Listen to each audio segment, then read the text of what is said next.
মানি না কোনো বিধান আল্লাহ ছাড়া। আনুগত্য করবো কার? হুকুম মানবো কার? খেলাফত করবো কার? মিছিল দিচ্ছে, সাংবাদিক প্রশ্ন করে আপনি কি চান, কি চান? গণতন্ত্র চাই, গণতন্ত্র চাই, গণতন্ত্র চাই, গণতন্ত্র চাই। ওরা কি আল্লাহর বিধান চায়? ইমান আছে এদের? একদিন আল্লাহ রসুল এক সাহাবিকে দেখে কানলেন, চোখের পানি ধরে রাখতে পারলেন না। বলছে ওই অমুককে দেখো, সে খুশবু লাগাইতো ইরান থেকে আসতো, তার জব্বা আসতো মিশর থেকে আসতো, আজকে সে নেংটি করে হাঁটে। আচ্ছা, আপনার সামনে যদি আমি এখন এই এক বাটি শুয়োরের গোস্ত দিই, আপনি খাবেন? বমি করবেন। কেন খাবেন না? বলছেন আল্লাহ হারাম করছে, খাবো না এই জন্য। কিন্তু পুরো আপনার রাষ্ট্র চলতেছে সুদের উপরে। কই আপনার তো সে ধরনের ঘৃণা আসলো না? জনগণকে বলেন, যারা আল্লাহর বিধান অনুসরণ করে না তারা কাফের, তাদের ঈমান নাই। বলবেন না তো? বললে যে এই যে রুজি বন্ধ হয়ে যাবে। জানিয়া বুঝিয়া দেখিয়া শুনিয়া আল্লাহর বিধান বাদ দিয়া মানুষের তৈরি আইন মানে, এরা কি মুসলমান? এদেরকে মুসলমান জাল সার্টিফিকেট দিয়ে রাখছে কারা? এখন এই কথা বললে তো আমার তোরা জবাই করবি। নতুন যারা আছেন, ফার্স্ট কন্ডিশন যে আমার কথা মনোযোগ দিয়ে শুনতে হবে। আমার কথার আলোচনাটা হচ্ছে একটা ধারাবাহিকতা আছে, একটা শিকলের মতো। শিকলের যদি একটা আংটা যদি ছুটে যায়, তাহলে শিকলের জোড়া কিন্তু ছুটে যাবে। আমার আলোচনা কিন্তু এরকম, মনোযোগ দিতে হবে কথার দিকে, মনোযোগ ইম্পর্টেন্ট কথা। এরপরে কান দিয়ে শুনতে হবে, চোখ দিয়ে দেখতে হবে, তারপরে আপনি ফয়সালা করবেন, সিদ্ধান্ত নেবেন কি করবেন কি করবেন না। একটা মহাসত্য, যেই মহাসত্য দুনিয়া থেকে হারিয়ে গেছে, ওটা আজকে দুনিয়াতে নাই। যেই মহাসত্য আল্লাহ সুবহানাহু ওয়া তাআলা তার এক প্রিয় বান্দার মাধ্যমে, তার বান্দার উসিলায় আল্লাহ আমাদেরকে দান করেছেন, যেই মহাসত্য বুকে ধারণ করে আজকে আমরা একটা অসম শক্তির বিরুদ্ধে লড়াই করে যাচ্ছি। আমাদের ভাইদেরকে হত্যা করা হয়েছে, আহত করা হয়েছে, রক্তাক্ত করা হয়েছে। কি সেই মহাসত্য যেটা হারিয়ে গেছে দুনিয়ার বুক থেকে? সেই মহাসত্য আজকে আপনাদের সামনে উন্মোচিত হবে। নতুনদের কথা বলছি আমি। আল্লাহ যদি চান তবে আপনাদের হৃদয় উন্মুক্ত হতে পারে, হৃদয়ের দরওয়াজা খুলতে পারে। আমি একটু আগে বলছিলাম তিনতলায় কনফারেন্স হলে, আমি যখন এই সত্য পাই তখন আমার বয়স 26 বছর। তখন আমার লেখাপড়া তখনও শেষ হয়নি, ফাইনাল ইয়ারে আছি। 26টি বছর অন্ধকার গুহায় থাকার পর একটা মানুষ যখন আলোর কাছে আসে, তখন তার মন চায় সমগ্র আলোকে সে আঁকড়ে ধরে রাখবে। আলো কত সুন্দর! যারা অন্ধকারে থাকে সারা জীবন, যারা অন্ধকারে যায়, অন্ধকারে জন্ম হয়েছে, অন্ধকারে মৃত্যু, আলোর গুরুত্ব বুঝবে না। আলো কতখানি সুন্দর! পৃথিবীর 800 কোটি মানুষ, তারা খাচ্ছে, দাচ্ছে, ঘুমাচ্ছে, বংশবৃদ্ধি করছে, সংখ্যা আসছে, বড় হচ্ছে, মারা যাচ্ছে, মাটির সাথে মিশে যাচ্ছে। এই যে মানুষের আগমন নির্গমন, আসা যাওয়া, এর উদ্দেশ্যটা কি? এর লক্ষ্যটা কি? আপনি ঢাকা শহরে যখন যাবেন, গুলিস্তানে দাঁড়াবেন, কমলাপুর স্টেশনে দাঁড়াবেন, গাবতলী বাস স্টেশন দাঁড়াবেন, আপনি একটা উঁচা জায়গায় দাঁড়িয়ে কিছুক্ষণ বসে থাকেন, দেখবেন হাজার হাজার মানুষ, নানান রঙের, কারো গায়ে লাল কুর্তা, কারো গায়ে সাদা কুর্তা, কেউ কুর্তা গায়ে দেওয়া, কেউ শার্ট পরা, কেউ প্যান্ট পরা, নারী পুরুষ, আসে যায় আসে যায় আসে যায় আসে যায়। আপনি কি মনে করেন প্রত্যেকটা লোকের উদ্দেশ্য আছে না কোনো না কোনো? একজন লোককে দাঁড়িয়ে জিজ্ঞাসা করেন, এই তুমি কমলাপুর কেন আসছো? বলছে কেন ভাই, আমি চিটাগাং যাবো, এই যে ট্রেন থামবে, ট্রেন উঠবো।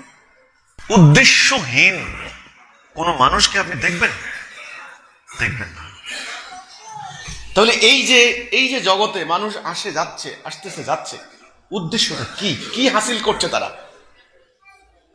আমরা কি দেখছি? আমরা দেখছি মানুষগুলি নামাজ পড়ে, আমরা মুসলমানরা নামাজ পড়ে, মৌলানা মুন্সির ওয়াজ মাহফিল শুনে, ওই হিন্দুদের সমাজে যান, ইন্ডিয়াতে যান, সেখানে দেখবেন তারা পুরোহিত ঠাকুরের মন্ত্র শুনে, তিলক চন্দন লাগিয়ে তারা মন্দিরে যাচ্ছে, মন্ত্র পাঠ করছে চোখ বন্ধ করে, গীতা পাঠ করছে। আমরা মুসলমানরা কোরআন পাঠ করছি, আত্মার একটা প্রশান্তি। আপনার ওয়েস্টার্ন কান্ট্রিগুলোতে যান, সেখানে দেখবেন গির্জাতে সেখানে প্রার্থনা করতেছে যিশুর, জানেন তো? হ্যাঁ, প্রার্থনা করতেছে। আর কি করছে মানুষ? চাকরি করছে, ব্যবসা করছে, ছোট বাচ্চা কিশোর হচ্ছে, কিশোর থেকে তরুণ হচ্ছে, তরুণ থেকে বুড়া হয়ে যাচ্ছে। এই যে জীবনের বৃত্ত, জীবনের সাইকেল চলছে, আসলে উদ্দেশ্যটা কি জীবনের? আজ পর্যন্ত কেউ আপনাদেরকে তথ্যটা বলেছে? কেন আসলাম, কোথা থেকে আসলাম? কেন আসলাম, কোথা থেকে আসলাম? এখানে আমার কি কাজ? তিনটা প্রশ্ন। কেন আমি আসলাম, কোথা থেকে আসলাম, এখানে আমার কি কাজ? এটাই যদি আমি হাসিল করতে না পারি, তাহলে আমার আসা যাওয়া সম্পূর্ণটাই ব্যর্থ। আপনি টাকা খরচ করে গেলেন ঢাকা, যাত্রাবাড়ি দিয়ে ঢুকলেন, এত কষ্ট করি, এত ঠেলাঠেলি করি, সায়দাবাদ দিয়ে ওই ইয়েতে আপনার হলো গাবতলি দিয়ে ঘুইরা উত্তরা দিয়ে আবার চলে আসলেন। দিন শেষ হয়ে গেল, সকালে রওনা দিলেন, সূর্য অস্ত হয়ে গেল। জিজ্ঞাসা করলেন কেন গেলা এত ঠেলাঠেলি ধাক্কা ধাক্কি করে? কি জানি কি জন্য গেলাম যেন। এই উত্তর দিবেন? নো। আমার মতো সাধারণ গুনাহগার মানুষ, আমাদের মতো, এরকম আমার মতো আরো আছে হাজার হাজার, আমরা জানতাম না জীবনের এই অতি গুরুত্বপূর্ণ প্রশ্নের উত্তর। জানা ছিল না, ভিতরে জানা ছিল না। ছোটবেলায় অনেক ওয়াজ মাহফিল শুনেছি, অনেক মৌলানা মৌলবীর বক্তব্য শুনেছি, বর্তমানে ইউটিউব তো সমানে আছে, কোথাও কিন্তু এই উত্তর নাই। আজকে আপনাদের সামনে আমি চেষ্টা করব উত্তরটা দান করতে। আল্লাহ সুবহানাহু ওয়া তাআলা আমাদেরকে সৃষ্টি করেছেন। এই আসমান, জমিন, গ্রহ, নক্ষত্র, বৃক্ষরাজি, তরুলতা যা কিছু দেখতে পাচ্ছেন, তিনি সৃষ্টি করেছেন একজন স্রষ্টা আল্লাহ। এমনি এমনি সৃষ্টি হয় নাই, তিনি একটা মহাপরিকল্পনার অংশ হিসেবে তিনি সৃষ্টি করেছেন। তিনি এরাদা করলেন, তিনি এমন একটা সৃষ্টি করবেন যার ভিতরে তার রূহ থাকবে। তিনি সমস্ত ফেরেশতাদেরকে ডাক দিলেন, ডাক দিয়া বললেন ওয়াইযা ক্বালা রাব্বুকা লিল মালাইকাতি ইন্নী জাইলুন ফিল আরদি খলিফা। এটা হলো সূরা বাকারা 30 নম্বর আয়াত। ঘটনা কিন্তু শুরু। আল্লাহ সমস্ত ফেরেশতাদেরকে ডাকলেন, ডেকে বললেন আমি আমার খলিফা বানাবো, তোমরা কি বলো? শব্দটা হচ্ছে খলিফা। শব্দটা কি? কার খলিফা? কোথায়? জমিনে। জমিনে, ফিল আর্থ। শব্দটা ফিল আর্থ, ইংরেজিতে বলে দিস আর্থ। আর্থ, এই দুনিয়াতে, এই দুনিয়াতে আমি আমার খলিফা বানাবো। তাহলে কি বানাবেন? খলিফা। কে বানাবেন? আল্লাহ। কোথায় বানাবেন? জমিনে। এখনো কিন্তু বানানো হয় নাই, মাত্র আলোচনা চলছে। কার সাথে? মালায়েকদের সাথে একটা আলোচনা চলছে। মহা গুরুত্বপূর্ণ সিদ্ধান্ত কিন্তু। আরে বলে না কেউ কেউ যে এই সিদ্ধান্ত হবে জাতীয় সিদ্ধান্ত, মহা গুরুত্বপূর্ণ ডিসিশন। কোরআন আমাদেরকে তথ্য দিচ্ছে। তখন ফেরেশতারা বলল, মালায়েকরা বলল, ফেরেশতা মানে মালায়েক, কথাটা কিন্তু বুঝতে হবে আরবিতে আর একটু ফার্সিতে। আপনি এমন কিছু বানাবেন এরা তো দুনিয়াতে ফাসাদ করবে, সাফাকুদ্দিমা করবে। ফাসাদ ওয়া সাফাকুদ্দিমা মানে কি? অন্যায়, অবিচার, যুদ্ধ, রক্তপাত এগুলি করবে ওরা। ফেরেশতারা বলে নাই যে তারা নামাজ পড়বে না, রোজা রাখবে না, হজ করবে না, কিচ্ছু বলে নাই। তখন আল্লাহ বললেন আমি জানি তোমরা জানো না। তিনি বানালেন মাটি, ঠনঠনা মাটি, আঠালোযুক্ত মাটি, যেটা আল্লাহ বলছেন সলসলিন কাল ফাক্খার। আঠালোযুক্ত মাটি, ঠনঠনা মাটি বানালেন আদমকে। বানানোর পর আল্লাহ বললেন ওয়ানাফাখতু ফীহি মির রূহি, আমার থেকে যখন এর ভিতরে রূহ ফুঁকে দিব, সবাই মিলে সেজদা করবে। সবাই কারা? ফেরেশতারা। ফাসাজিদুনি, সবাই সেজদা করবে ইল্লা ইবলিস, ইবলিস ব্যতীত। আবা ওয়াস্তাকবারা ওয়া কানা মিনাল কাফিরিন, সে কাফের হয়ে গেল, অহংকার করলো, অতঃপর কাফের হয়ে গেল। এখন ঘটনা হলো সবাই যখন সেজদা করলো, একটা সত্তা সেজদা করলো না, তার নাম ইবলিস। তার নাম কি? ইবলিস। ইবলিসকে কিন্তু ভাই জানতে হবে, ইবলিসকে ভুললে চলবে না। ইবলিসের ষড়যন্ত্র কতখানি, এটা কিন্তু মারাত্মক। তাকে কি পাওয়ার দেওয়া হয়েছে, সে কেন, এটা কিন্তু বুঝতে হবে। তোমাদের মধ্যে দেখবো অনেকে সিনেমা দেখো, খালি নায়ককে নিয়ে পছন্দ করো, ভিলেন ছাড়া নায়ক হইতে পারতো নাকি? ভিলেন যত মজবুত, নায়কও তত হেভি হয়। তো ভিলেন কিন্তু ইবলিস। মনে রাখতে হবে কিন্তু, তবে তোমরা নায়ক হইতে পারবা যদি ভিলেন না চিনো। ভিলেনের সঙ্গে লড়াই যত মজবুত করতে পারবা তত তত বড় হিরো হইতে পারবা, নাইলে তোমার হিরোগিরির দাম কি নিয়ে? তুমি তো সিনেমার অন্যান্য প্লেয়ারের মতো সাধারণ একটা প্লেয়ার মাত্র, তখনই তো সে হিরো হয়ে গেল, একটা ঘুষিতে সব আউট। কথাটা বুঝছো কিনা ব্যাপারটা? এই জন্য সে হিরো, সে নায়ক। আর বাপরে বাপ, এই জন্য এরাও যারা সিনেমা মেকিং করে তারাও খুব ওরকম ভাবে বডি বিল্ডার একটা নায়ক বানায়, দেখতে শুনতে এরকম বানায়। এগুলো একটা এলিগরিক্যাল ব্যাপার স্যাপার, রূপক অর্থ। নায়কটা কিন্তু ওই রকমই সুন্দর হইতে হবে, বড় হইতে হবে। বোটলা বাটলা হয় না কিন্তু নায়কদের, কোনোদিন হয় না। খুব সাহসী হয়, খুব অন্যরকম হয়, কারণ সে ওই যে ভিলেনকে পরাজিত করবে, সে তার সে জ্ঞান আছে, সে শক্তি আছে, সে সাহস আছে, এই জন্য তো সে নায়ক নাকি? তাহলে সিনেমাতে ভিলেন না থাকলে কি নায়ক হয় কোনোদিন? শুনছেন কোনোদিন? আসলে পুরোটা জীবনের পুরোটা ঘটনা আপনি যদি 3 ঘন্টা সেলুলয়েডে একত্রিত করেন, বিশাল একটা ঘটনা কিন্তু, কাহিনী মিলে যাবে শেষ পর্যন্ত। এই মিলানোটাই আমাদের কাজ। তখন আপনি বুঝতে পারবেন আপনার কি কাজ। আল্লাহ বানালেন, রূহ ফুঁকে দিলেন, সবাই সেজদা করলো, ইবলিস সেজদা করলো না। আল্লাহ ইবলিসকে ডাকলেন, ওকে সেজদা করলি না কেন? ইবলিস বলে ও হচ্ছে মাটি, আমি হচ্ছে আগুন। আল্লাহ বললেন অহংকার, অহংকার করে এখানে থাকতে পারবে না, এখান থেকে বাইরে যাও। আমরা বলি আউযু বিল্লাহি মিনাশ শাইতানির রাজিম, রাজিম মানে বিতাড়িত, আউট। তখন ইবলিস আল্লাহকে চ্যালেঞ্জ দিয়ে বলে, আল্লাহ, যে আদমের কারণে তুমি আমাকে বের করে দিলা, আমি প্রমাণ দেব ও তোমার পথে থাকবে না। চ্যালেঞ্জ দিল, তোমার অধিকাংশ বান্দাকে আমি নিয়ে যাব। আল্লাহ বললেন যা, তোকে আমি সুযোগ দিলাম। এই যে আল্লাহ কিন্তু সুযোগ দিয়ে দিলেন তাকে, সে আমাদেরকে সিরাতুল মুস্তাকিম থেকে সরাবে। তুই তোর অশ্বারোহী পদাতিক বাহিনী দ্বারা হামলা কর, যাদেরকে নিতে পারবি তাদেরকে শুদ্ধ আমি জাহান্নাম ভর্তি করব। চ্যালেঞ্জ হয়ে গেল, ইবলিস বিতাড়িত হয়ে বেরিয়ে আসলো। আল্লাহ মহাপরিকল্পনার দিকে অগ্রসর হলেন, মাকে বানালেন। শুরু পরিবার পরিকল্পনা শুরু। আমাদের দুনিয়াতে আসার পটভূমি, আমাদের দুনিয়াতে আসার মা না হলে তো আমরা আইতে পারতাম না। শুরু, হে মহাপ্রভু, মাস্টার প্ল্যান, মহাপরিকল্পনাবিদ, পরিকল্পনা স্টার্ট। মাকে বানালেন, মাকে বানিয়ে এবার আল্লাহ বললেন আদমকে, আদম ইয়া আদম উসকুন আনতা যাওজুকাল জান্নাত ফাকুলা মিনহা রাগাদাও হাইসু শিতুমা ওয়ালা তাকুরাবা হাযিহিশ শাজারাতা ফাতাকুনা মিনাজ জালিমিন।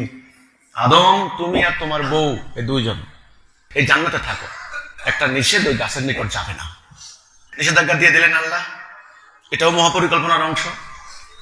কিন্তু শয়তান ওনাদেরকে ভুলিয়ে দিলেন, ওনারা গেলেন। যাওয়ার পরে কি হলো? কোরআন বলছে ওনাদের লজ্জাস্থান অনাবৃত হয়ে পড়লো। ওনারা জান্নাতের পাতা দ্বারা লজ্জাস্থান আবৃত করার চেষ্টা করলেন। আল্লাহ রাব্বুল আলামিন আদমকে ডাক দিয়ে বললেন, আদম, আমি কি বলি নাই ওর আনুগত্য করবে না, ও তোমাদের প্রকাশ্য শত্রু? তখন বাবা আদম বললেন, ভুল হয়ে গেছে, রব্বানা যালামনা আনফুসানা ওয়া ইল্লাম তাগফির লানা ওয়া তারহামনা লানাকুনান্না মিনাল খাসিরিন। আল্লাহ, ভুল হয়ে গেছে, ভুল হয়ে গেছে, আল্লাহ মাফ করে দাও, নাহলে ধ্বংস হয়ে যাবে। বাবা আদম আর ইবলিসের পার্থক্য হচ্ছে, ইবলিস অহংকার করে ক্ষমা চাইল না, কিন্তু বাবা আদম ক্ষমা চেয়ে নিলেন। এটাই হলো মারাত্মক ব্যাপার। আদম সন্তান, আদম নামের আরেক অর্থ হচ্ছে ভুল, মিস্টেক। হবেই তোমার, ভুল নাই দুনিয়াতে কোনো মানুষ নাই। কাজে ভুল হইলেই কিন্তু অহংকার করবেন না, সঙ্গে সঙ্গে তওবা ইস্তেগফার করে ফেলবেন, কথা শেষ। ভুল হয়ে গেছে, আল্লাহ আমি গুনাহগার, আমাকে মাফ করে দাও আল্লাহ। আর যদি গাইডামি করে, গাইডামি বুঝেন তো নাকি?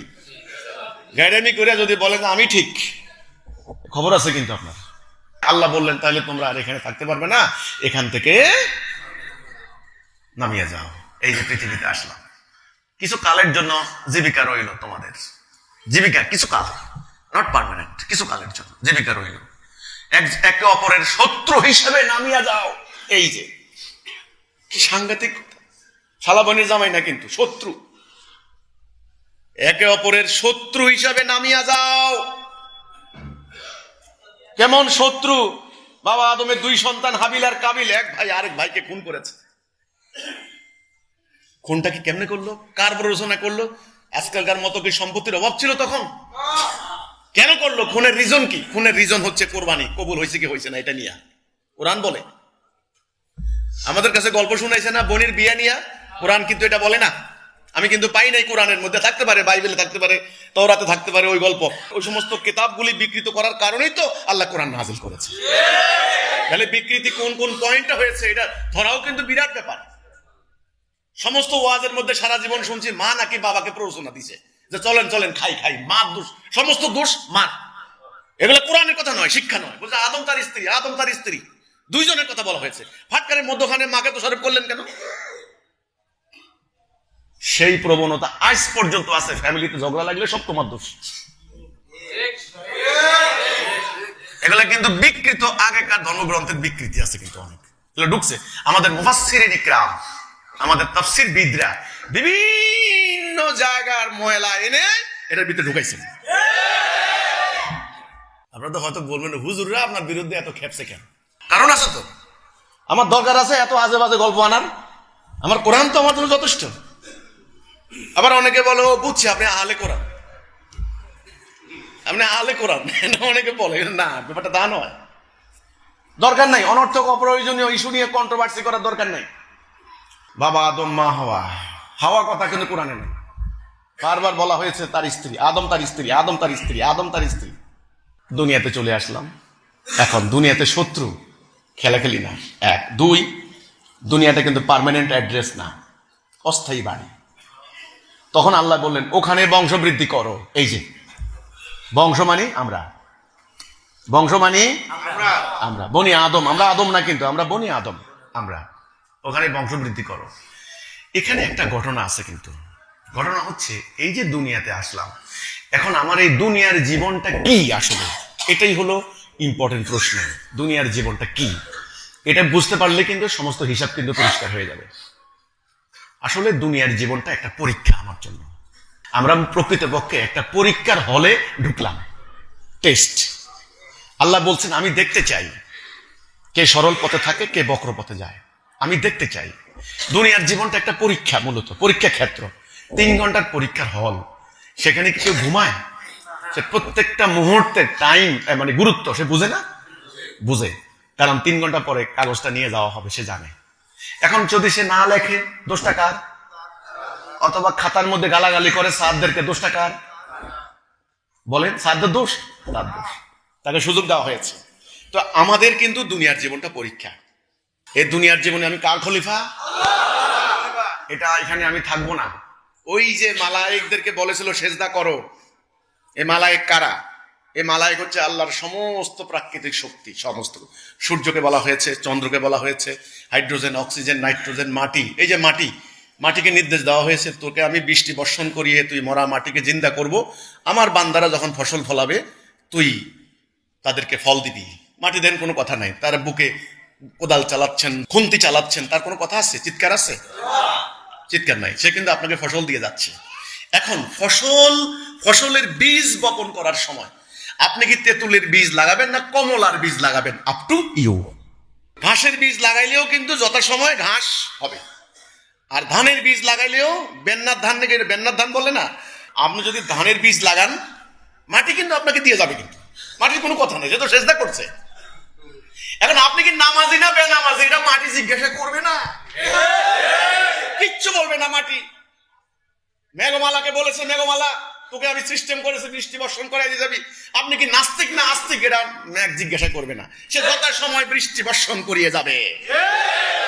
কলা গাছ যত সময় কলা দিবে, গাভী যত সময় দুগ্ধ দিবে, গাভীর বাচ্চাকে আপনি বঞ্চিত করে আপনি দুধ খাচ্ছেন, গাভী কিচ্ছু বলবে না। এই যে নিরন্তর আপনাকে সার্ভিস দিয়ে যাচ্ছে, সেবা দিয়ে যাচ্ছে, সবাই নিঃশেষ হয়ে যাচ্ছে। সূর্য, আল্লাহ বলছেন ইজা শামসুন কুববিরাত, সূর্য একদিন নিঃস্ব হয়ে যাবে। বিজ্ঞানীরা প্রমাণ করছে এখন যে একদিন সূর্য নাকি এই জ্বালানি দিতে দিতে এই সূর্য মরে যাবে, মরা সূর্য হয়ে যাবে।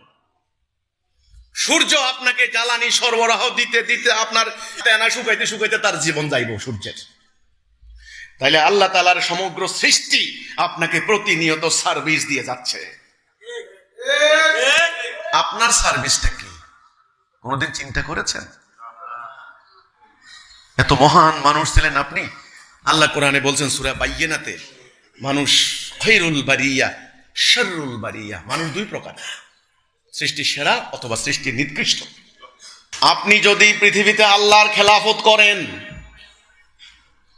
ইবলিসের বিরুদ্ধে আল্লাহকে বিজয়ী করেন, তবে এই সমস্ত মালায়েক আপনাকে প্রতিনিয়ত যে সার্ভিস দিয়ে যাচ্ছে এর হক আদায় হবে।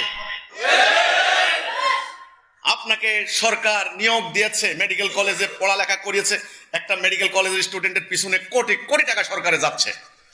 আপনাকে ডাক্তার হিসেবে বের করে আধুনিক যন্ত্রপাতি শিক্ষা দিয়ে আপনাকে হাসপাতালে নিয়োগ দিয়েছে মানুষের ট্রিটমেন্ট করার জন্য। আপনাকে সরকারি বাড়ি দিয়েছে, গাড়ি দিয়েছে, কর্মচারী দিয়েছে, টেলিফোন বিল ফ্রি, তারপরে হলো বিদ্যুৎ বিল ফ্রি, আপনার জন্য সমস্ত ফ্রি। মাশাআল্লাহ, দেশে হলেও আপনার গাড়ির মধ্যে লেখা থাকে ডক্টরস কার, কোনো সমস্যা নাই, আপনার জন্য সব ফ্রি। কেন? আপনার দাঁত দেখার জন্য? কিসের জন্য? রাষ্ট্রের জনগণকে আপনি চিকিৎসা দিবেন, এটাই ছিল আপনার মূল ইবাদত, মূল কাজ। যদি আপনি চিকিৎসা না দেন, তাহলে রাষ্ট্রের জনগণের এত সার্ভিস, এই ট্যাক্সের টাকা সম্পূর্ণরূপে ওয়েস্টেজ হলো আপনার জন্য। তখন আপনাকে শাস্তি দেওয়া কি ন্যায়সঙ্গত হবে না অন্যায় হবে? এই আদমকে জাহান্নাম দেওয়া ন্যায়সঙ্গত হবে না আল্লাহর অন্যায় হবে? ন্যায়সঙ্গত হবে। তারা দুনিয়াকে ভোগ করে চলেছে, দুনিয়ার সমস্ত রঙকে তারা ভোগ করে চলেছে। তাদের উচিত কার খেলাফত করা? আল্লাহর খেলাফত করা। তাহলে এখন সিদ্ধান্ত হলো, আমরা কোথা থেকে আসলাম? জান্নাত থেকে। আমাদের বাবা মা আদম হাওয়া, আমরা এক পরিবার। আমরা সাদা কালো লম্বা খাটো বেটে, আরবিতে কথা বলি, ইংরেজিতে কথা বলি। এই যে নানান ধরনের খাদ্যাভ্যাস, ভাষার পরিবর্তন, পোশাকের বৈচিত্র্য, এগুলো হয়েছে আবহাওয়ার কারণে, ভৌগোলিক কারণে, কিন্তু আমরা সবাই এক পরিবার। একথা পুরো মানব জাতিকে এখন মনে করিয়ে দিতে হবে, কোরআনের ধারকরা সেটা মনে করিয়ে দিতে হবে। ইবলিস কিন্তু ওটা ভুলাই দিবে, ইবলিস ভুলাই দিবে। আর নবী রাসূলদেরকে দিয়ে আল্লাহ পাঠিয়ে পাঠিয়ে, শুধু রাসূল মানে রিসালাত থেকে, রাসূল যিনি রিসালাত নিয়ে আসেন, বার্তা। কি বার্তা? এ মানুষ, তোমাদের রব একজন, তোমরা আল্লাহর খলিফা, তোমরা ভাই ভাই, তোমরা মারামারি করো না। এই বার্তা, তোমরা আল্লাহর আনুগত্য করো, আল্লাহর দাসত্ব করো, আল্লাহর হুকুম মানো। তাহলে এখন বলেন, আমার প্রশ্ন, আমরা কোথায় ছিলাম? কি উদ্দেশ্যে আমরা আসলাম? আল্লাহর খলিফা হিসেবে, আল্লাহর খেলাফত করার জন্য। আমরা যেন আল্লাহর খেলাফত করতে না পারি, আমাদের শত্রুকে সৃষ্টি করেছেন কে? আল্লাহ। শত্রুকে আমি মধ্যখানে।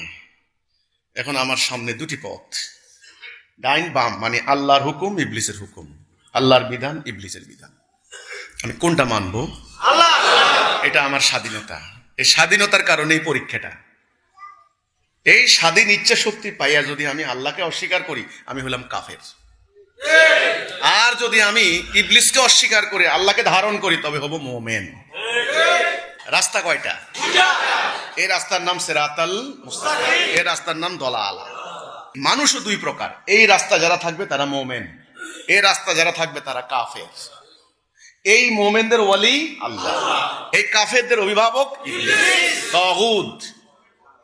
আইনও দুই প্রকার, বিধানও দুই প্রকার। আল্লাহর বিধান, মানুষের তৈরি বিধান। এবং রাস্তার শেষ মাথাও দুইটা, এই রাস্তার শেষ মাথা জান্নাত, এই রাস্তার শেষ মাথা জাহান্নাম। এখন আপনারা বলেন, এই যে আদম সন্তানের মধ্যে এই যে এত মারামারি, খুনাখুনি, যুদ্ধ, রক্তপাত, দুর্বলের উপর সবলের অত্যাচার, জুলুম, নারীদের উপর নির্যাতন, সুদ, ঘুষ, রাহাজানি, এই যে এত অপরাজনীতি, ধান্দাবাজি এই যে হচ্ছে, কারণটা কি? মানুষ আল্লাহর খেলাফত বাদ দিয়েছে। পুরো মানব জাতি এখন ডান দিকে আছে নাকি বাম দিকে আছে? মানুষ কি আল্লাহর আনুগত্য করছে না ইবলিসের আনুগত্য করছে? যতদিন মানুষ আল্লাহর আনুগত্যে ফিরে না আসবে, সিরাতুল মুস্তাকিমে প্রত্যাবর্তন না করবে, হেদায়েতে না আসবে, বর্তমানের মতো এইভাবে দলালাতে থাকবে, ততদিন পর্যন্ত মানুষের রক্তারক্তি, যুদ্ধ, হানাহানি বন্ধ করতে কেউ পারবে না। জাতিসংঘও পারবে না, কোন সরকার পারবে না। যত বিপ্লব করেন লাভ নাই, হবে না। আরো অন্যায় হবে, আরো জুলুম হবে, আরো গুনাগুনি হবে। এই হানাহানি বন্ধ করতে হলে, এই অশান্তি বন্ধ করতে হলে আমাদেরকে একটা সিদ্ধান্ত নিতে হবে আজকে। সিদ্ধান্ত হলো লা ইলাহা ইল্লাল্লাহ। নবী তো আর আসবে না, সাধারণ ভাবে নবীর নাম তো এমনি যোগ হবে, লা ইলাহা ইল্লাল্লাহ মুহাম্মাদুর রাসূলুল্লাহ। এই একটা কথা, এটা একটা আরবি বাক্য। এটা মূলত বান্দার সাথে আল্লাহর একটা চুক্তি, একটা অঙ্গীকার। লা মানে মানি না। লা মানে কি? মানি না। কি মানি না? আল্লাহ ব্যতীত আমি কাউকে, কারো হুকুম মানি না। আল্লাহ যেখানে যেটা করতে বলেছেন সেটা করব, যেটা নিষেধ করেছেন সেটা করব না। বাস, এলাহ হিসেবে একমাত্র আমি আল্লাহকে মানব। তাইলে বলেন তো, আগে কি আল্লাহ নামাজের কথা বলছেন না ঈমান? পবিত্র কোরআনে আপনি কোথাও পাবেন আগে বলছে, আল্লাহ বলছেন নামাজ পড়ো, আগে ঈমান আনো। নবী করিম সাল্লাল্লাহু আলাইহি সাল্লাম ওনার পুরো নবুতি জীবন আগে কি নামাজের দিকে ডাক দিয়েছেন না ঈমানের দিকে ডাক? এটা মানুষকে পরিবর্তন করে ঈমান। ঈমান আগে, নামাজ পরে। আবার অনেকে মনে করে, অনেকে অপপ্রচার চালায় কি উনি খালি নামাজের বিরোধিতা করে। এখানে কি আমি নামাজের বিরোধিতা করলাম? মাথার জায়গায় মাথা রাখেন, মগজের জায়গায় মগজ রাখেন, আর হার্টের জায়গায় হার্ট রাখেন। আপনি এক লেখেন, একের পিঠে একটা শূন্য দেন, কত হইল? আরেকটা শূন্য দিলে 100, আরেকটা শূন্য দিলে 1000। একটাই যদি না থাকে শূন্যের কোনো দাম আছে? শূন্য ধরেন, এই নামাজ, রোজা, হজ, যাকাত যত আমল করেন, আগে তো এক দিবেন, আগে ঈমান। এই যে ইসলামের বুনিয়াদ কয়টা? আগে কি নামাজ না আগে ঈমান? লা ইলাহা ইল্লাল্লাহ মুহাম্মাদুর রাসূলুল্লাহ, এটা এক নাম্বার। এই যে আমাদের মাথার উপর দিয়ে কলেমা, এটার নাম কলেমাতুত তাইয়্যিবা, কলেমাতুত তাওহীদ, পবিত্র বাক্য।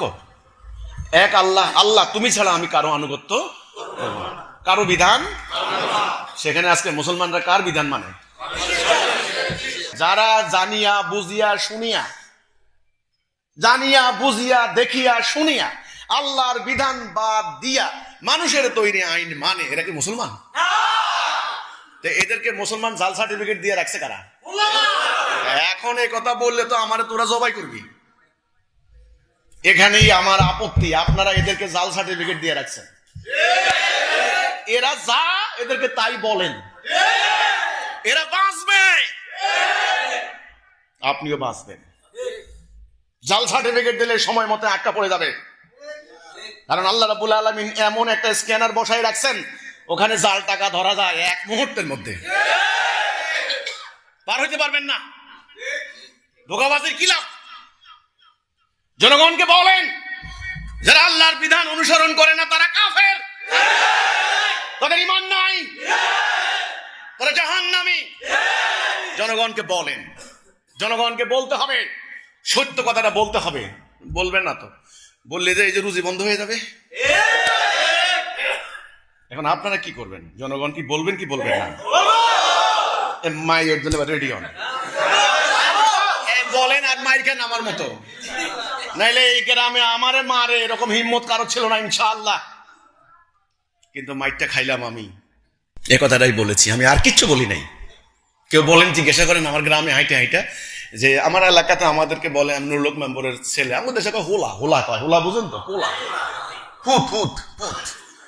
বড় হিসাবে বড় মিয়া কয় অনেকে। আপনি জিজ্ঞাসা করে দেখেন যে বড় মিয়া কোন দোকানে কোনোদিন বাকি খাইছে কারো কাছ থেকে? কোনো টাকা পাইবা তোমরা? জিজ্ঞাসা করেন, জায়গা জমি তো আল্লাহ যা দিয়েছে, জিজ্ঞাসা করেন যে কিছু পাইবা কিনা তাদের কাছে। তাহলে এই লোকটার বাড়িতে হামলা করলে কেন তোমরা বারবার? এই লোকটা তোমাদের কি ক্ষতি করছে? জিজ্ঞাসা করেন খালি।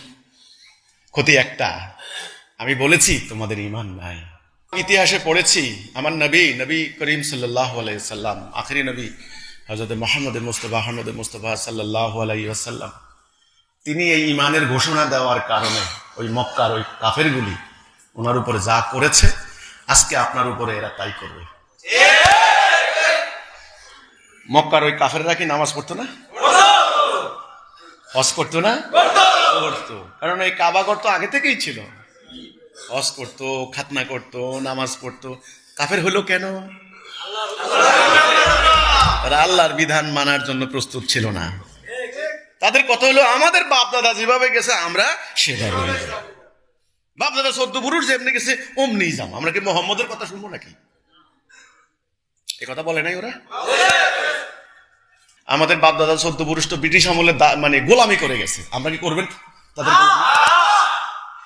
ভাইরে? এই যে কইলে এখন না,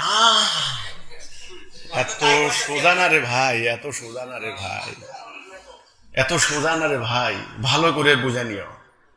এখন আমার কথা হচ্ছে আমরা সিদ্ধান্ত নেব। আমরা আশা করি আমরা পরিষ্কার হয়ে গেলাম।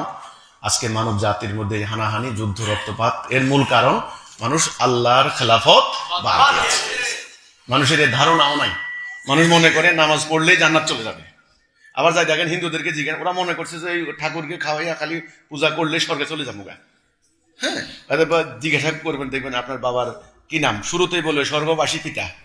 স্বর্গে আমাদের দেশে হান্দাই গেছে, স্বর্গে ঢুকে গেছে আর কি। কিন্তু আল্লাহ রাসূল বললেন, মান কালা লা ইলাহা ইল্লাল্লাহ ফাদাখালাল জান্নাহ। হান্দাইতে হইলে লা ইলাহা ইল্লাল্লাহ মানে হলো ফাদাখালা, দাখিল হওয়া, অর্থাৎ প্রবেশ করা। নোয়াখালী বলে হান্দাই যাওয়ার কথাটা বুঝছেন কিনা ব্যাপারটা? তাহলে সবাই বিশ্বাস করে। আর আমাদের এখানে বিভিন্ন জেলা থেকে লোক আসছে তো, নোয়াখালীর দু একটা ভাষা শুনলে মজা পায়, এই জন্য বলছি। মানে জান্নাতে যেতে হলে একটা মাত্র অঙ্গীকার, লা ইলাহা ইল্লাল্লাহ। এটার এতটাই গুরুত্ব, আবু যর থেকে বর্ণিত হাদিস। এই কথাটা যখন রাসূল বললেন, তখন হযরত আবু যর রাদিয়াল্লাহু তাআলা আনহু, রাসূলুল্লাহর বিখ্যাত সাহাবী, জানেন তো, খুব জলিল কত সাহাবী। উনি আবু যর থেকে বর্ণিত অনেক হাদিস আছে কিন্তু, এবং এটা মুত্তাফাকুন আলাইহি অনেক হাদিস আছে, বুখারী মুসলিমেও আছে। হাদিসের বিশুদ্ধতার মানদণ্ডে এগুলা কিন্তু গুরুত্বপূর্ণ হাদিস। তো উনি প্রশ্ন করছেন রাসূলকে, ইয়া রাসূলুল্লাহ, ও যদি চুরি করে? দেখেন রাসূল বলছেন, চুরি করলেও, ব্যভিচার করে, ব্যভিচার করলেও সে জান্নাতি। তখন 3 বার 3 টাইমস হযরত আবু যর গিফারি প্রশ্ন করছেন রাসূলকে। রাসূল বলছেন, আবু যর, তোমার নাক কাইটা দিলেও সে জান্নাত যাবে, অথবা আবু যহরের নাক মাটিতে ঘষে দিলেও জান্নাত যাবে। লা ইলাহা ইল্লাল্লাহর গুরুত্ব এতখানি কেন, আমার প্রশ্ন। কারণ যেই বান্দা আল্লাহ ছাড়া অন্য কারো আনুগত্য করবে না, আর অমনি সেখানে ইবলিস পরাজিত হয়। এই জন্যই লা ইলাহা ইল্লাল্লাহর এত গুরুত্ব। সকল নবী রাসূলরা আসছেন এই লা ইলাহা ইল্লাল্লাহ নিয়ে। বাবা আদম আলাইহিস সালাম কি বলছেন? লা ইলাহা ইল্লাল্লাহ আদম সফিউল্লাহ। ইব্রাহিম আলাইহিস সালাম কি বলছেন? লা ইলাহা ইল্লাল্লাহ ইব্রাহিম খলিলুল্লাহ। মুসা আলাইহিস সালাম কি বলছেন? লা ইলাহা ইল্লাল্লাহ মুসা কালিমুল্লাহ। ঈসা আলাইহিস সালাম লা ইলাহা ইল্লাল্লাহ ঈসা রূহুল্লাহ। আমাদের নবী আয়েশা শেষ নবী, লা ইলাহা ইল্লাল্লাহ মুহাম্মাদুর। এটা এখন আমাদের কালেমা। কাজে লা ইলাহা ইল্লাল্লাহ ছাড়া কেউ জান্নাত যেতে পারবে না। এটা এই জন্য বলছে কালেমাতুত তাইয়্যিবা, পবিত্র বাক্য। এটা এমন একটা বৃক্ষের সঙ্গে তুলনা করা হয়েছে যার আসমানের সমস্ত বিস্তৃত তার শাখা প্রশাখা, এমন তার শিকড় সমস্ত জমিন বিস্তৃত, এত মজবুত। এটা ভাঙবার নয়, এই হাতল কেউ ভাঙবার নয়, ভাঙতে পারবে না কেউ। শুধুমাত্র লা ইলাহা ইল্লাল্লাহ আপনাকে জান্নাতে নিয়ে যাবে। 33 মাঠ, 5 মাঠ। এরপরে আপনি নামাজ পড়েন, এরপরে আপনি রোজা রাখেন, এরপরে আপনি হজ করেন, সব ঠিক হয়ে যাবে। এখন আপনার হাত আছে, পা আছে, চোখ আছে, মাথা আছে, কিন্তু প্রাণ নাই। এই হাত থাকার লাভ আছে? আছে কিনা? প্রাণ নাই। প্রাণ মানে আসল লাইফ, জীবন, ওটাই নাই, মরা না। তাহলে অবস্থা কি? আমাদের মসজিদ আছে, মাদ্রাসা আছে, আলেম ওলামা আছে, নামাজ আছে, ওয়াজ মাহফিল আছে, কি নাই? ঈমান নাই। যেই কারণে 200 কোটি মুসলমান আজকে মাত্র কয়েক লক্ষ ইহুদির হাতে মাইর খাচ্ছে। এই অবস্থায় কি আমাদের জীবন যাবে? এই দলালাতে চলতে চলতে কি জাহান্নাম যাব? না। আল্লাহর এক প্রিয় বান্দার মাধ্যমে এই মহাসত্যের ডাক চলে এসেছে। আমি আপনাদেরকে আমন্ত্রণ জানাচ্ছি, আসুন আমরা একটা সিদ্ধান্ত নেই। আমরা আনুগত্য করব কার? আল্লাহ। খেলাফত করব আল্লাহ। হুকুম মানব আল্লাহ। বাম দিক নয়, ডান দিক। আমরা কাফের নয়, মোমেন হব। মোমেন ভাই ভাই না শত্রু? মোমেনের জাতি কয়টা? মোমেনের প্রভু কয়জন? আর মোমেনের সংবিধান কি হয়? মোমেনের সমাজে শান্তি, আর ওদের সমাজে হবে অশান্তি। মোমেনের সমাজে মানুষ দরজা খুলে ঘুমাবে, কোনো চুরি হবে না। একা একটা মেয়ে মানুষ হেঁটে যাবে রাতের অন্ধকারে, কোনো ভয় নাই। আপনারা যদি এই ডিসিশন নেন যে আমরা আজকে থেকে সিদ্ধান্ত নিলাম যে আমরা আল্লাহর হুকুম ছাড়া, আল্লাহর আনুগত্য ছাড়া কারো আনুগত্য করব না, আল্লাহর বিধান ছাড়া কারো বিধান করব না। আমি আপনাদেরকে সুসংবাদ দিতে চাই, যারা এই সিদ্ধান্ত নেবেন, আমি রসুলের পক্ষ থেকে, আল্লাহ রসুল যে কথা বলছেন, আমি এর বাহিরে না, আমি নিজের কথা বলার জন্য এখানে দাঁড়াইনি, আমি গুনাহগার মানুষ। আমি আপনাদেরকে বলতে চাই, যারা এই সিদ্ধান্ত নেবেন যে আমার মৃত্যু পর্যন্ত নো কম্প্রোমাইজ, আমি আল্লাহর বিধান ছাড়া কারো বিধান মানব না, এই সিদ্ধান্ত যারা নেবে তাদের সমস্ত গুনাহ মাফ, তারা জান্নাতি, তারা মুমিন। যারা এই সিদ্ধান্তের মধ্যে অটল থাকবে, আমি আপনাদেরকে প্রথম আমন্ত্রণ জানাবো, প্রথম আহ্বান জানাবো, আসুন আমরা মুমিন হই। কি হই? মুমিন হই। এবার মুমিনের দ্বিতীয় শর্ত, জানমাল দি জিহাদ। এই জিহাদটা কেন করবেন? দিন কয় প্রকার? দুই প্রকার। আল্লাহ দেওয়া দিন, মানুষের তৈরি করা দিন। দিন মানে জীবন ব্যবস্থা, কিভাবে মানুষের জীবন চলবে এর একটা ব্যবস্থা আর কি। অর্থনীতি কেমনে চলবে, যেমন ধরেন অর্থনীতি, আমি একটা উদাহরণ দিচ্ছি। অর্থনীতি ছাড়া কি রাষ্ট্র চলে? দিন চলে? চলে না। সুদ আল্লাহকে হারাম করছেন, হালাল করছেন? আচ্ছা, আপনার সামনে যদি আমি এখন এই এক বাটি শুয়োরের গোস্ত দিই, আপনি খাবেন? বমি করবেন। কেন খাবেন না? বলছেন আল্লাহ হারাম করছে, খাবো না এই জন্য। কিন্তু পুরো আপনার রাষ্ট্র চলতেছে সুদের উপরে। কই আপনার তো সে ধরনের ঘৃণা আসলো না? আপনার তো সেই ধরনের রাগ আসলো না? আপনার ব্যাংকে 15% সুদে বাড়ে, কোটি কোটি টাকা সুদ, মানে 1,00,000 কোটি টাকা সরকার খালি বিদেশিকে সুদ দিতে হচ্ছে। এই কারণে ট্যাক্সের চাপ বাড়ছে, প্রত্যেকটা উন্নয়ন প্রকল্প সুদের। তাহলে সুদ ছাড়া আপনার কোনো কাজকর্ম চলে না। আপনি দেখেন ব্যাংকের কর্মকর্তাদের সাথে আলাপ করে দেখেন, তাদের কথা হলো ভাই আপনি ভালো কি মন্দ আমরা দেখবো না, আমাদের সুদটা হলো মেইন, আমরা সুদ পাইলে হয়েছে খালি। এই সুদ আল্লাহ হারাম করছেন, কোন আলেম না জানে, কোন পীর সাহেব না জানে, সবাই জানে না। কিন্তু না, সুদ কি বন্ধ করতে পারবে? জি না, এত সোজা না। এটা একটা ব্যবস্থা, এটা বিল্ডিং এর মতো, এত সোজা না। এই সিস্টেমটাকে বাদ দেওয়ার জন্য আপনাদেরকে সিদ্ধান্ত নিতে হবে, এটার নাম দিন। নবী করিম সাল্লাল্লাহু আলাইহি সাল্লামের সাথে ওনার ফ্যামিলির লোকদের, আবু জাহেল, আবু লাহাব, ওতবা, সায়েবা বা আশেপাশে, এদের দ্বন্দ্ব করার কোনো কারণ ছিল? যুদ্ধ করার কারণ ছিল না। ওনার প্রথম দিকে একটু অভাব অনটন ছিল, ওনার ফ্যামিলি কষ্টে ছিল, কিন্তু আম্মা খাদিজার সঙ্গে বিয়ে হওয়ার পরে, ব্যবসা বাণিজ্য উন্নতি করার পরে ওনার ফ্যামিলির তখন অভাব চলে গেছে। অভাব নাই, আর অভাব নাই। কারণ তখন প্রমাণ কি, ওই যে স্বাস্থ্য ভাই আলী আর আকিল, ওই দুইজনকে বলছেন চাচার কাছে যে ওদেরকে আমার কাছে দিয়ে দেন, আমি ওদেরকে খাওয়াই, লালন পালন করি, কারণ সংসার তো অভাবই সংসার। তো ওনার চাচা বলতে, না ঠিক আছে, আকিল থাক আমার কাছে, তুমি আলীকে নিয়ে যাও। তার বোঝা গেল যে অভাব অনটন তখন আর ততদিনে নাই। তাহলে উনি কেন যুদ্ধ করতে গেলেন খামাখা? মান সম্মান কম ছিল ওনার? কেন করতে গেলেন? এই যে দিন, আল্লাহ যে ওনাকে দায়িত্ব দিয়েছিলেন, আমি তোমাকে মনোনীত করেছি আমার রাসূল। আমি তো অনেক লোকেরে দেখছি, কত জ্ঞানী, কত সম্পত্তিওয়ালা, ওয়ালিদের অনেক সম্পত্তি ছিল, কত ব্রিলিয়ান্ট লোক আরবের মধ্যে তখনও ছিল, কবি, সাহিত্যিক। আমি তো কাউকে পছন্দ করি নাই। আমি এমন একজনকে পছন্দ করছি যে লেখাপড়াই জানে না, মায়ের পেটে থাকতে বাপ মারা গেছে, এতিম, 6 বছর বয়সে মা হারাইছে, বকরি চড়াই চড়াই জীবনকাল, সে শিশুকাল গেছে। এই মানুষকে আমি পছন্দ করেছি। আল্লাহর পছন্দ কি ভুল ছিল? তার সিলেকশন কি ভুল ছিল? তিনি দেখলেন মানব জাতির মধ্যে সবচাইতে বিশ্বস্ত, সবচাইতে আমানতদারি, সবচাইতে সাহসী, সবচাইতে আপোষহীন মানুষটাকে তিনি পছন্দ করছেন। করে বলছেন আমি আপনাকে মনোনীত করলাম। ওনার জ্বর উঠে গেছে এই ঘোষণায়, জানেন তো। উনি আইসা বললেন, আম্মা খাদিজাকে কম্বল দিয়ে জড়াও, আমার জ্বর উঠে গেছে। আমি কি দেখলাম, কি পাইলাম এটা? তারপরে তো যে কাহিনীগুলো জানা কথা, আম্মা খাদিজা বিভিন্ন জনের কাছে নিয়ে গেলেন, নিয়ে বললেন যে কাহেন বলে তখন, গণক টনক, এগুলি ওনাদের আগেকার কিতাবের জ্ঞান ছিল। দেখে টেকে বলতেছেন, আরে আফসোস আফসোস, আপনাকে তো আপনার জাতি বাড়ি থেকে বাইর করে দিবে। উনি বলেন, কেন, আমি কি দোষ করছি?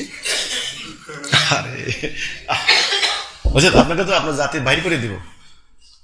এই যে আপনার কাছে সেই সত্তা এসেছে, যেই সত্তা মুসা, ঈসা ওনাদের কাছে আসছে, ইব্রাহিম, আপনার পূর্বপুরুষ ইব্রাহিম আলাইহিস সালাম ওনাদের কাছে আসছে, সেটা। একদিন তিনি কম্বল গায়ে দিয়ে, সূরা মুদাসসির, সূরা মুজাম্মিল, কম্বল গায়ে দিয়ে রেস্ট, মানুষ রেস্ট করে না, কম্বল গায়ে দিয়ে কখন শোয় মানুষ? একটু আরাম করে রেস্ট করে। আয়াত নাজিল হয়ে গেল, হে কম্বল আবৃত ব্যক্তি, ওঠো, উঠুন, মানুষদেরকে সতর্ক করুন, যান। আর শুয়ে থাকা যায়? ওই প্রেরণা, সাংঘাতিক অনুপ্রেরণা, ওইটা ঐশী প্রেরণা, কেউ বসে থাকতে পারবে না যার ভিতরে এটা ঢুকছে। তিনি বেরিয়ে পড়লেন, ফ্যামিলির সবাইকে ডাকলেন, গোত্রগুলিকে ডাকলেন, ডেকে একটা জায়গায় জড়ো করলেন। সেখানে জড়ো করে তিনি একটা কথা বলছেন যে তোমরা বলো লা ইলাহা ইল্লাল্লাহ, আল্লাহর আনুগত্য করো। তোমাদের আল্লাহর আনুগত্য না করার কারণে এই আরব সমাজ তোমরা দাসত্ব ব্যবস্থা, মানুষ বেচা কিনা করো, তোমরা উলঙ্গ হয়ে হজ করো, মেয়ে মানুষের কবর দাও, মদ খাইয়া পড়ে থাকে, সুদ ঘুষ রাহাজানি অশ্লীলতা, শিক্ষা নাই, দীক্ষা নাই, টাকা নাই, পয়সা নাই, মারামারি, গোত্রে এই গোত্রে ওই গোত্রে এই গোত্রে। এখন দেখেন বাংলাদেশে এই পাড়া ওই পাড়া। তোমরা শেষ হয়ে গেছো, তোমাদের ঈমান নাই। তাদের অহংকারে মাথা ছাড়া দিয়ে উঠছে, কি বলো আমাদের ঈমান নাই? আমরা এত খুব যত্ন করে হজ করি আর তুমি কো আমার ঈমান নাই বলে। সেই ঘটনা আপনারা জানেন। তারপরে আন্দোলন শুরু হয়ে গেল। সেই আন্দোলন 23 বছর চলল। 23 বছরের জিন্দিগিতে তিনি 78টা যুদ্ধ করলেন। কয়টা যুদ্ধ করলেন? 78। আপনার জীবনে কয়টা করছেন? নিয়ত তো নাই, নিয়ত তো নাই। কেমনে নিয়ত থাকবে? ওই যে শিখাই দিছে আত্মার বিরুদ্ধে জেহাদ, বড় জেহাদ। নিয়ত তো নাই। কোনোদিন তো কেউ বলে নাই যে যোদ্ধা নবীর উম্মত যোদ্ধা হইতে হয়। গাছে লতা পাতা খাইলেন, পেটে পাথর বাঁধলেন, নিজের আপন চাচার কলজা খাইল কাফেররা, হিন্দা টুকরে টুকরে হয়ে গেল।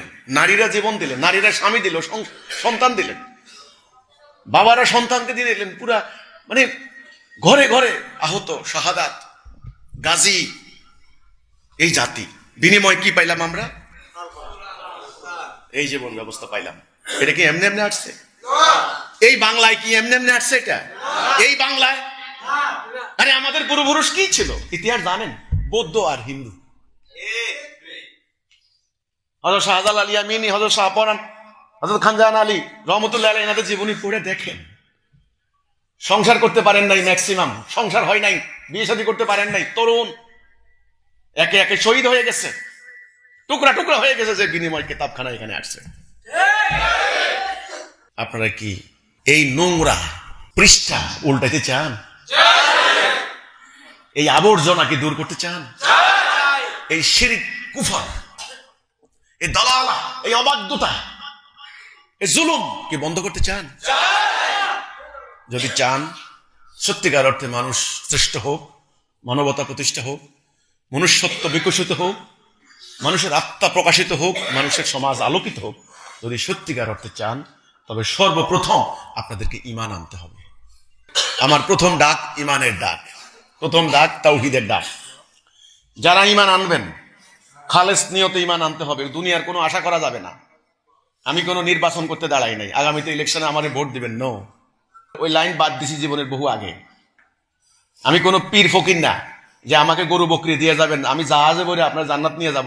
জান্নাত আমার বাপ দাদার কেনা সম্পত্তি না, যে ওখানে টুকরা টুকরা করে প্লট দিয়ে আইসে আমি আপনাকে দিয়ে দিব লেখা।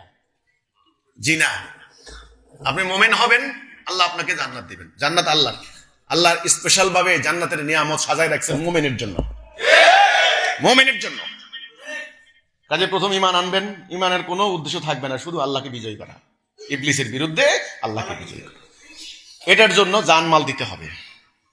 সারা জীবন তো দেখে আইছেন খালি টাকা নেয়, খালি টাকা কামাই করে। এবার শিখেন দিতে হবে, শিখেন দিতে হবে। সাহাবীরা দিতে দিতে ফকির হয়ে গেছে।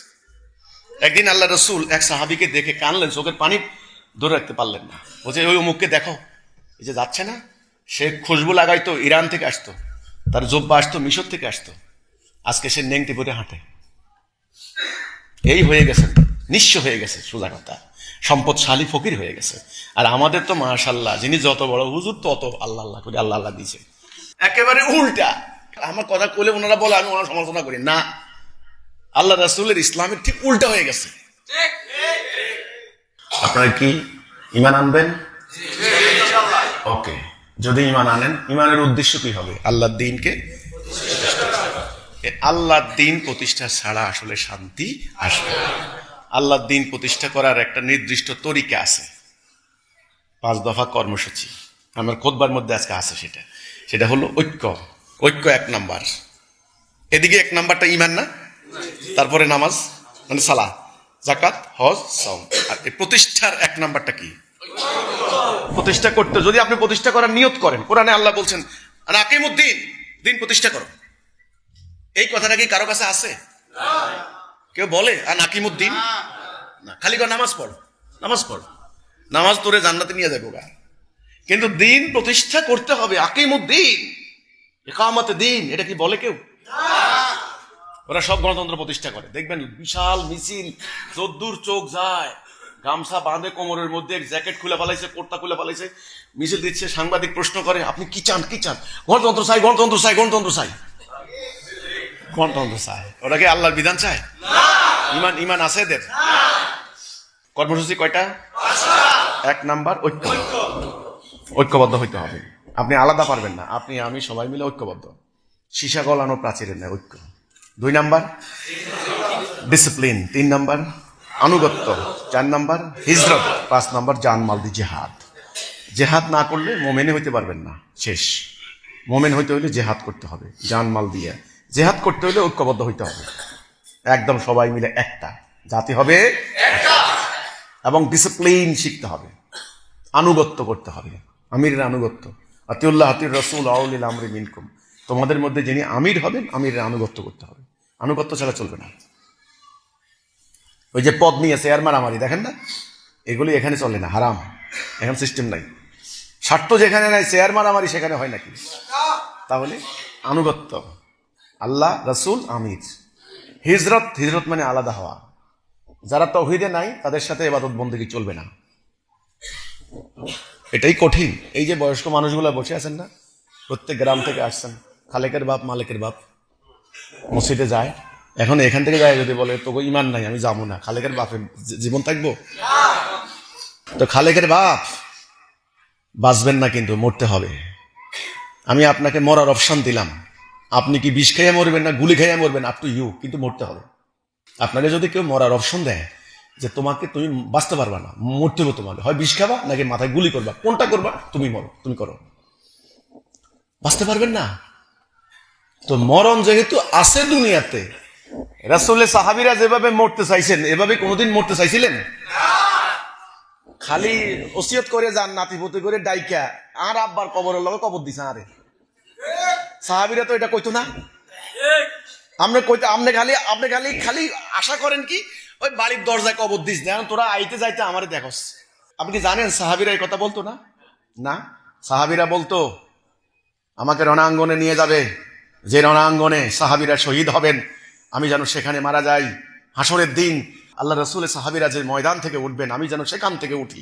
আমি বলবো আল্লাহ রাব্বুল আলামিন, আমার যুদ্ধ আমার কিসমতে হয় নাই, কিন্তু যেই ময়দানে তোমার মোমেনরা যুদ্ধ করেছে সেই ময়দান থেকে আমি উঠেছি। আল্লাহ, সাহাবীদের দোয়া ছিল এটা। আর আপনার দোয়া হচ্ছে কি দাদার কবরের পাশে দিস। দাদার লগে ঘুমানো তো শখকে, রণাঙ্গনে ঘুমানো যায় না? ঘুম কিসের? মোমেন তো ঘুমাবে না। শহীদ তো জীবিত, শহীদ তো মরে না। মরতে চান কেন? আল্লাহ বলেন জীবন্ত হও, আপনি খালি মরতে চান। 40 বছর বয়স না হইতে খালি দাড়ি পাকায় করে বলেছে বুঝো না বয়স হয়ে গেছে গা। আমার বয়সের অর্ধেক কথা বল, বুঝো না বয়স হয়ে গেছে গা। আর মিয়া সোজা হয়ে দাঁড়ান মিয়া, ভাবে সাবে ইশারা ইঙ্গিতে নিজেরা স্থবির, অনড়, অথর্ব, দুর্বল, বুড়া, মরা একটা ভাব ধরছে আর কি মুসলমানরা। এখন কি বাঁচতে চান নাকি মরতে চান? আসেন বাঁচার লড়াই, আসেন মুক্তির লড়াই। জীবন দেব, জীবন আল্লাহ দিবেন, আমি না।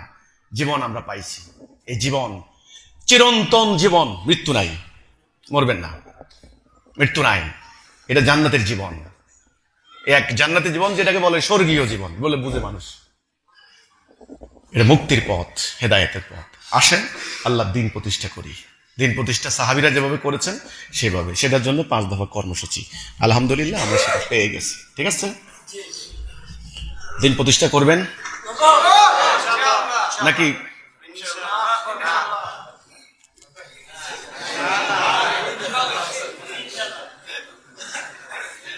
হ্যাঁ করবে, করবে, আমি জানি এটা করবে। যে বেলা বাঘ শিকার করতে যায় ওনা কিন্তু পেটে বুকের করে, কিন্তু ঠিকই বাঘ শিকার করে বাসায় ফেলা। চিন্তা করেন, আমার উপরে বহু অত্যাচার হয়েছে, মৌজ্জামানের উপর হয়েছে, লাভ নাই। আমার জীবন মৃত্যুর মালিক কে? আমি মরবো যেহেতু, কারে সিরাতুল মুস্তাকিমে মরি না, কি দরকার অন্যের কাছে আত্মসমর্পণ করা? আমি তো যাবো আল্লাহর কাছে। কেউ মারা গেলে আমরা কি বলি? ইন্না লিল্লাহি ইলাইহি রাজিউন। কার থেকে আসছি? যাবো কার কাছে? তাহলে আবার কি, কেন শিয়াল কুকুরের মতো মরতে হবে? বাঘের মতো একদিন বাঁচবে। তাহলে আমাদের কলেমা হবে লা ইলাহা ইল্লাল্লাহ, মানি না কোনো বিধান আল্লাহ ছাড়া। আনুগত্য করবো কার? হুকুম মানবো কার? খেলাফত করবো কার? বাস, জাতি হবে একটা, হুকুম মানবো আল্লাহর, লা ইলাহা ইল্লাল্লাহ। সমাজে হবে শান্তি, ন্যায় বিচার, সুবিচার। আগামী দিন দুনিয়াকে লিড দেওয়ার জন্য প্রস্তুতি গ্রহণ করেন। এই সত্য চলে এসেছে, আগামী দিন আপনারা লিড দেবেন। আল্লাহর ওয়াদা মিথ্যা নয়। আল্লাহ বলেছেন, আমি ওয়াদা দিয়েছি যারা ঈমান আনবে, আমলে সলে করবে, লা ইয়াস্তাখলিফান্নাহুম ফিল আরদ, তাদের কাছে আমি খেলাফত দেব। খেলাফত দিয়ে দিবেন আল্লাহ, অন্য কেউ খেলাফত পাবে না। যতই দল দেখাক লাভ নাই, একমাত্র হিজবুল্লাহ, আল্লাহর দল একমাত্র বিজয়ী হবে। মনে রাখেন, আল্লাহর সাহায্য ছাড়া কোনোদিন বিজয়ী। এই বিজয়ের সুসংবাদ আমি দিচ্ছি। অবাশশিরিল মুমিনিন, আল্লাহ বলছেন মুমিনদেরকে সুসংবাদ দাও, এই জন্য দিচ্ছি। আমার কথা তো না, আল্লাহ বলছেন মুমিনদের সুসংবাদ দাও। যদি আপনারা ঈমান আনেন, যদি আপনারা জান মাল দিয়ে আল্লাহর রাস্তায় সংগ্রাম করেন, আল্লাহর খেলাফত করার জন্য তওবা করে এখন থেকে ঐক্যবদ্ধ হন, ইনশাআল্লাহ আমি আপনাদেরকে আল্লাহর পক্ষ থেকে অবাশশিরিল মুমিনিন, আল্লাহ বলেছেন মুমিনদেরকে সুসংবাদ দাও, আমি আপনাদেরকে সুসংবাদ দিচ্ছি। আগামী দিনের বিশ্ব ইসলামের বিশ্ব। আগামী দিন আল্লাহর দিন প্রতিষ্ঠা হবে, মানুষ আবার শান্তিতে ফিরে আসবে। আবার এই অন্যায়, এই অবিচার, এই যুদ্ধ, রক্তপাত বন্ধ হবে। এই মহান আন্দোলন হিজবুত তাওহীদ, আলহামদুলিল্লাহ আমরা সেটা নিয়ে কাজ করছি।